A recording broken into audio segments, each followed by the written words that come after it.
Day 15 Patriarchs, Genesis 29 through 30, Job 19 through 20, Proverbs 3 verses 5 through 8. Let's begin. Genesis 29:30. And so Jacob, setting out, arrived in the eastern land. And he saw a well in a field, and also 3 flocks of sheep reclining near it. For the animals were watered from it, and its mouth was closed with a great stone.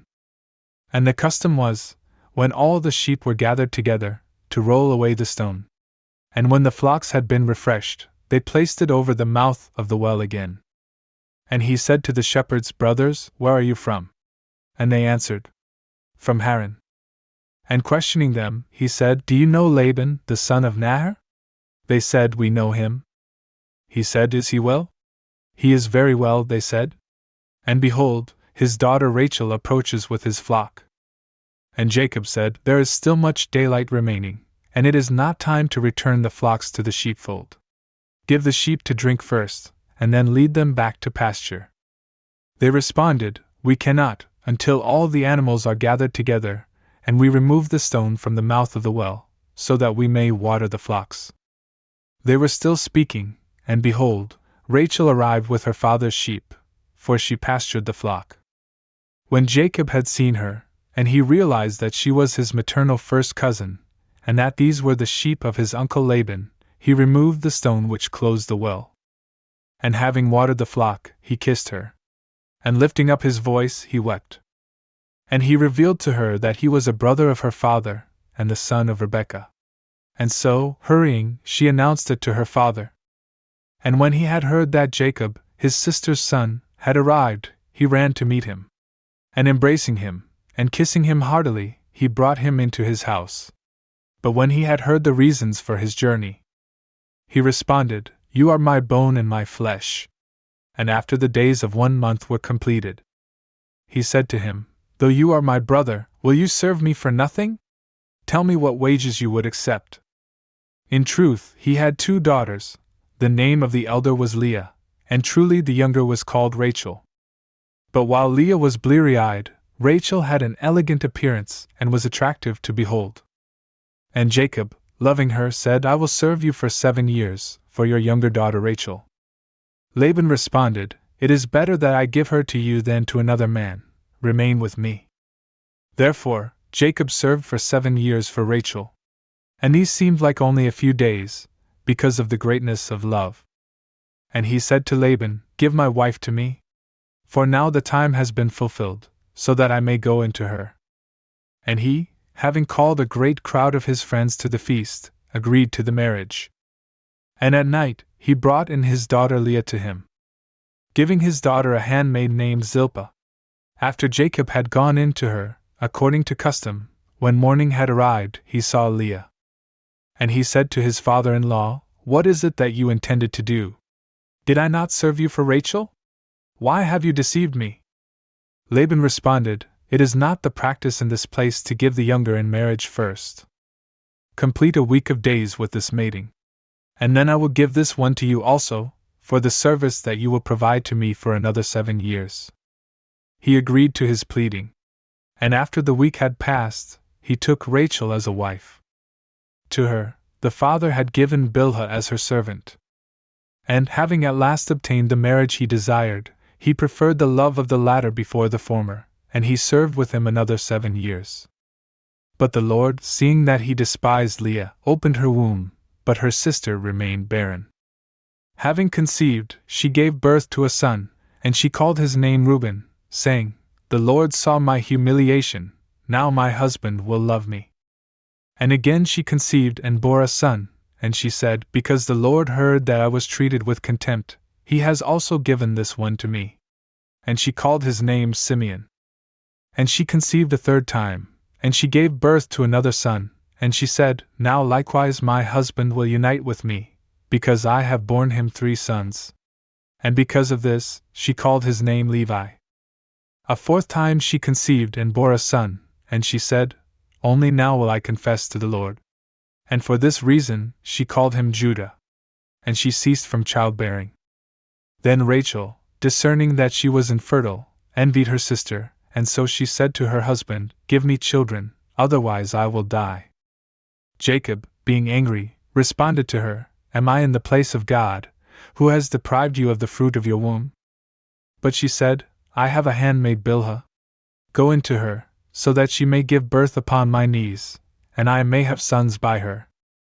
And she gave him Bilhah in marriage. And when her husband had gone in to her, she conceived and bore a son.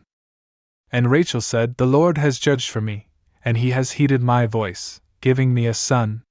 And because of this, she called his name Dan. And conceiving again, Bilhah bore another, about whom Rachel said, God has compared me with my sister, and I have prevailed. And she called him Naphtali. Leah, perceiving that she had desisted from childbearing, delivered Zilpah, her handmaid, to her husband.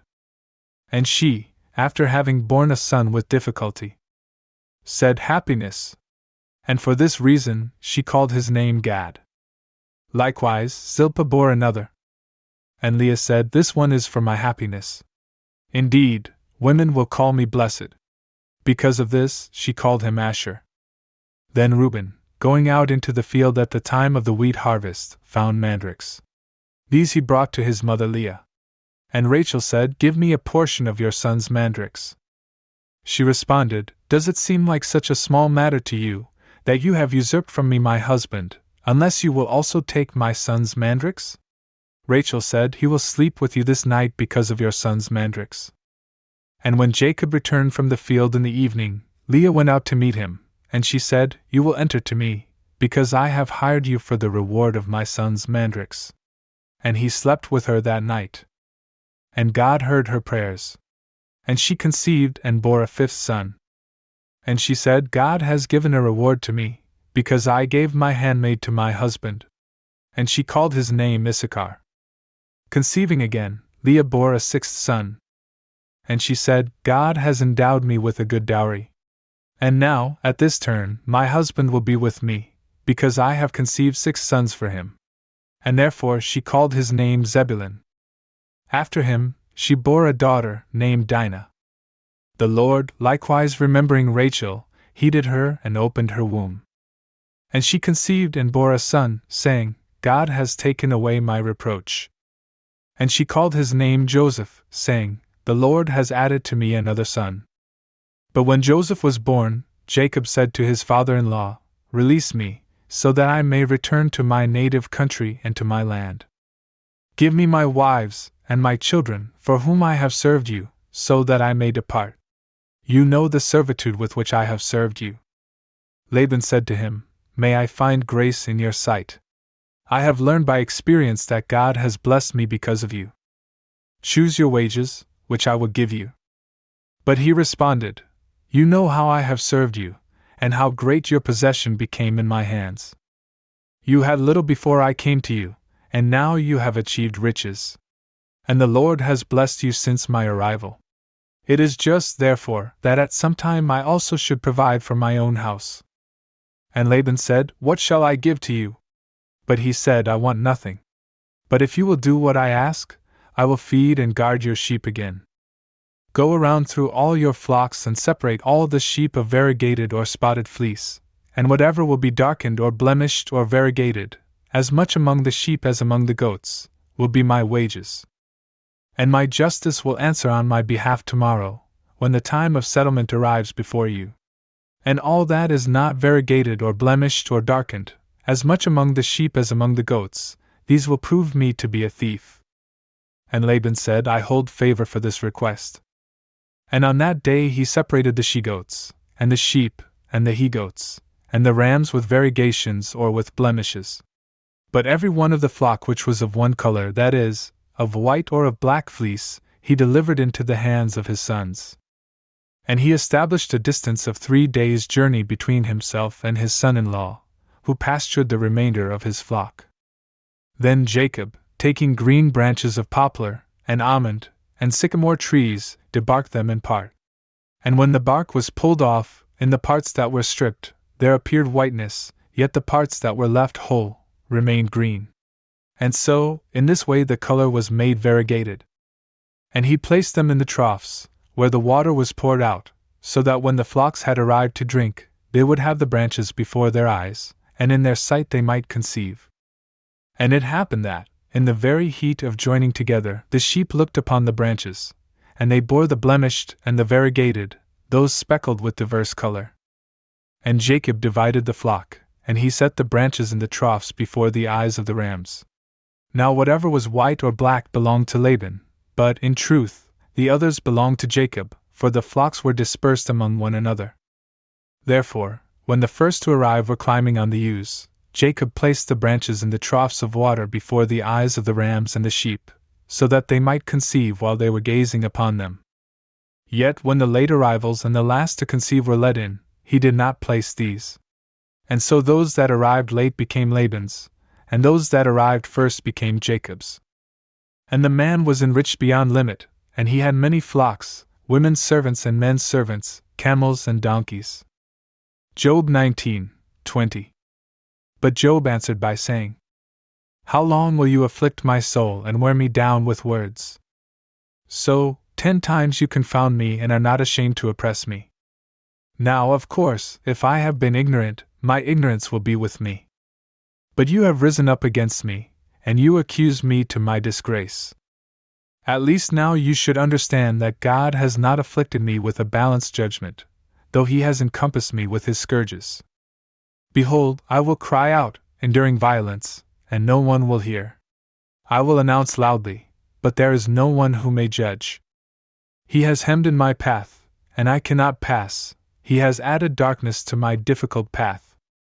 He has plundered me of my glory, and he has stolen the crown from my head.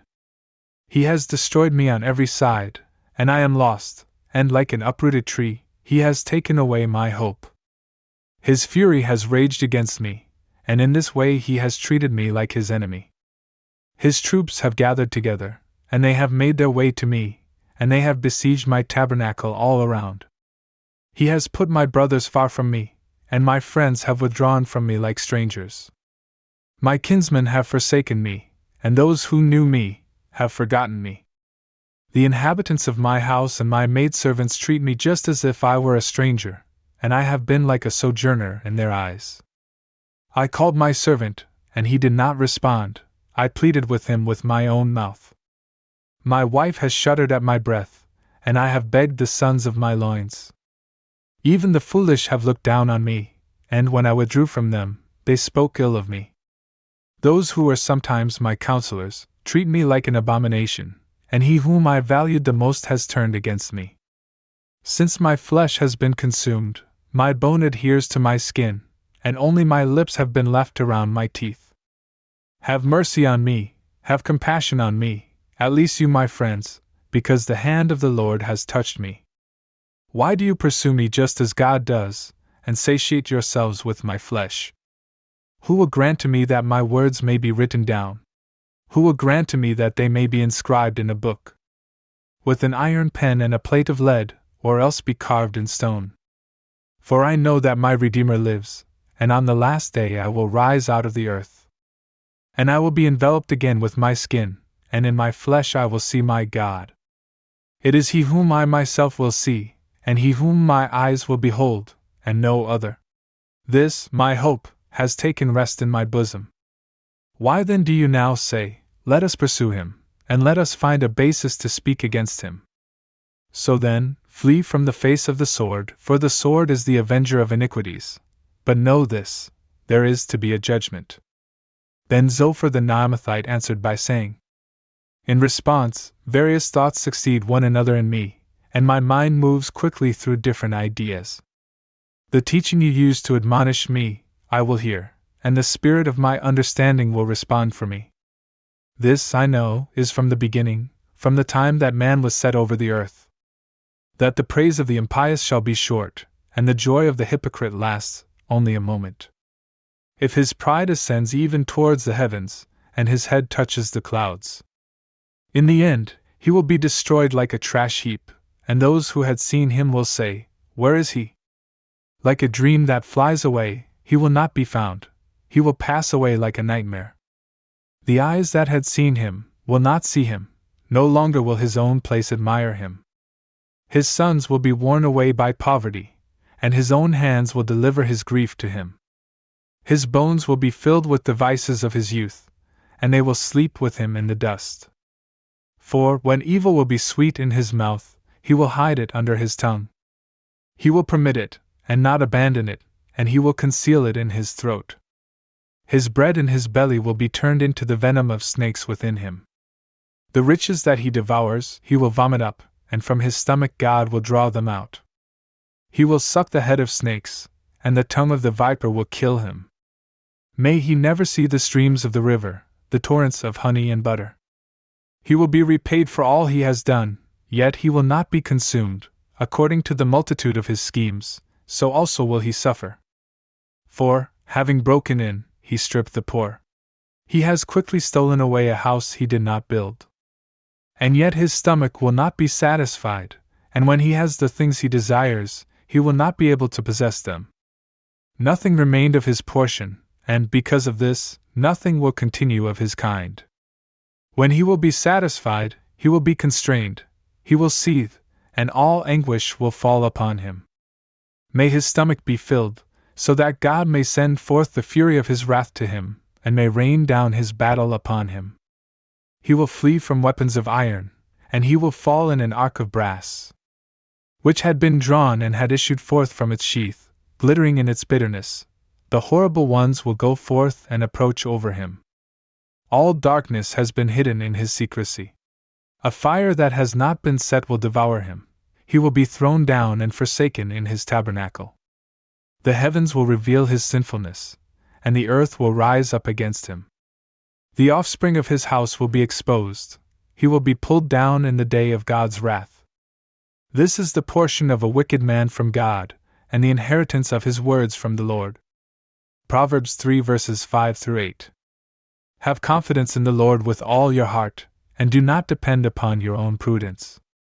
In all your ways consider him, and he himself will direct your steps. Do not seem wise to yourself. Fear God, and withdraw from evil. Certainly it shall be health to your navel, and refreshment to your bones.